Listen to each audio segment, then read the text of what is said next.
প্রচেষ্টার জন্য আমরা ওয়েট করছিলাম।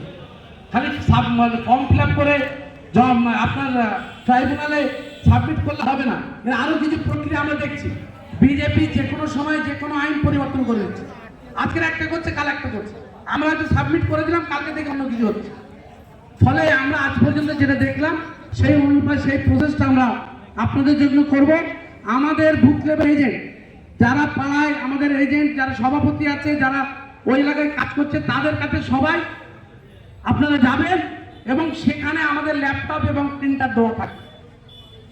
আপনারা সেখানেই পাড়ায় গিয়ে বসে আপনারা আপনাদের নাম যেটা কেটে গেছে তারা তুলতে পারবেন, সেখানে জমা করতে পারবেন। ট্রাইব্যুনালে আপনারা অ্যাপ্লিকেশনটা করতে পারবেন।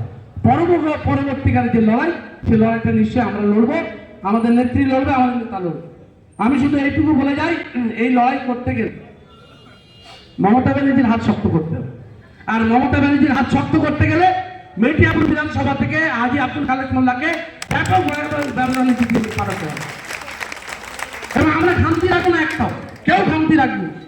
এ লড়াই এই দিনে আজকে জেলার ইতিহাস হবে, কঠিন লড়াই, ইতিহাস লড়াই। এসআইআর উদ্দেশ্য হচ্ছে ভারতবর্ষের বুক থেকে আমাদের